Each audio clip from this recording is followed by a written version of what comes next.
ওসমান হাদি তিনি যদি ইমানদার না হতেন, তিনি যদি মাদ্রাসা পড়ুয়া না হতেন, তিনি যদি তা মুসলমান পরিবারের আলেম পরিবারের সন্তান না হতেন, তার ভিতরে যদি দিনী চেতনা না থাকতো, তিনি হয়তো তথাকথিত বিপ্লবী হতে পারতেন। কিন্তু মৃত্যুকে এতটা হাসি মুখে আলিঙ্গন করার এই শিক্ষা কোরআন হাদিস ছাড়ার কোথাও থেকে পাওয়ার কোনো সুযোগ নাই।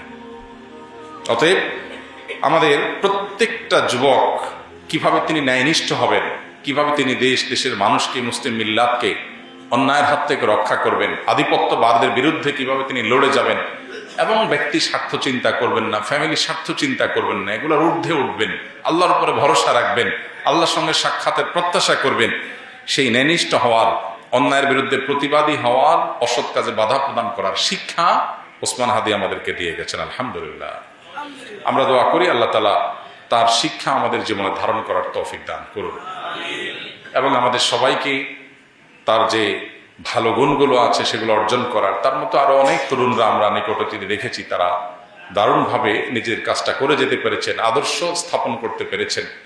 আমরা তাদের সবার জন্য দোয়া করি এবং তার শোকসন্ত পরিবারকে আল্লাহ তাআলা সান্ত্বনা নসিব করুন এবং তার আদর্শ যেন হারিয়ে না যায়। ওসমান হাদিরা যেন যুগ যুগ ধরে এই দেশে, এদেশের মাটিতে বেঁচে থাকে।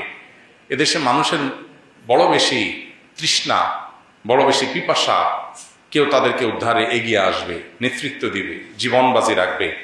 অনেক তরুণী তো আমাদের আছে। কজন তরুণ এরকম স্বপ্ন দেখেন, কজন তরুণ এই সীমাবদ্ধ চিন্তার ঊর্ধ্বে উঠেন। ওসমান হাদি বলেছেন তার বাবা তাকে উদ্বুদ্ধ করেছেন, তার বাবা তাকে উৎসাহিত করেছেন, তার বাবা তাকে জেনারেল শিক্ষায় যেতে বলেছেন, অনুমোদন দিয়েছেন এই শর্তে যে তুমি অন্যায়ের বিরুদ্ধে লড়াকু সৈনিক হবে। তার পরিবার থেকে তিনি পরিপূর্ণ সাপোর্ট পেয়েছেন। তো কয়টা পরিবার এরকম আছে, কয়টা মা বাবা এরকম আছে যে বাবা তুমি কেরিয়ার গড়ে অনেক টাকা পয়সা কামাই করবা, অনেক বড় পদ চেয়ারে যাবা, আর আমরা ভোগবাদে ভিতরে থাকবো, আমরা সেগুলো ভোগ করব, ভাবসাব হবে, সামাজিক অবস্থান হবে, এগুলো আমাদের টার্গেট না। আমাদের টার্গেট তুমি মানুষ হও, ইমানদার হও, আল্লাহ ভীরু হও, আল্লাহ ছাড়া কাউকে পরোয়াকারী হয়েও না, সমাজটাকে পরিবর্তনের জন্য চেষ্টাটা করো। ইমানদারের সার্থকতা হলো সমাজ পরিবর্তন করার চেষ্টা যদি সে করে, চেষ্টা করতে না পারলেও আল্লাহর কাছে সব পরিপূর্ণভাবে পেয়ে যাবে।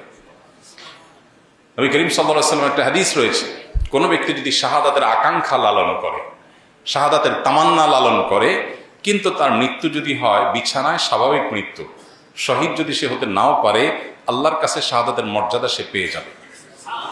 অতএব স্বপ্নটা ইমানদারের বড় হতে হবে, চিন্তাটা পরিবর্তিত হতে হবে, চেতনাটা শানিত হতে হবে, পবিত্র হতে হবে, চিন্তাটা উন্নত হতে হবে। নিচু চিন্তা, সীমাবদ্ধ চিন্তা, ভোগবাদের চিন্তা, মোজমাস্তির চিন্তা, শুধুমাত্র হাসি তামাশার চিন্তা, এটা মুসলমানের চিন্তা হতে পারে না। মুসলমান আব্দুল ইবনে ওমরের, বেলালের, আম্মারের, সোহেবের, ওমর রাদিয়াল্লাহু তাআলা আনহুর, আব্দুল ইবনে আব্বাস রাদিয়াল্লাহু তাআলা আনহুর, খালিদ ইবনে ওয়ালিদ রাদিয়াল্লাহু তাআলা আনহুর, মুসাব ইবনে উমার রাদিয়াল্লাহু তাআলা আনহুর আদর্শের সন্তান।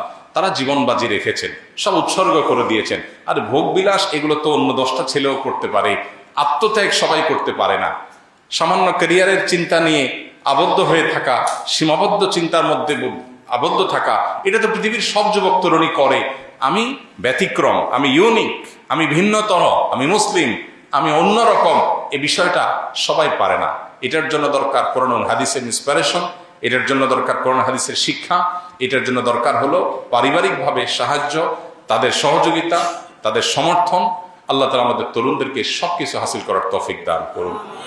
আমাদের এই সমাজটাতে অনাচার, অনিয়ম, আধিপত্যবাদের কাছে গোলামি করা, মাথা নত করা, বিদেশিদের কাছে নিজেদের সবকিছুর বর্গা দিয়ে দেওয়া, এই জিনিসটা আমাদের দেশে দীর্ঘদিন থেকে হচ্ছে।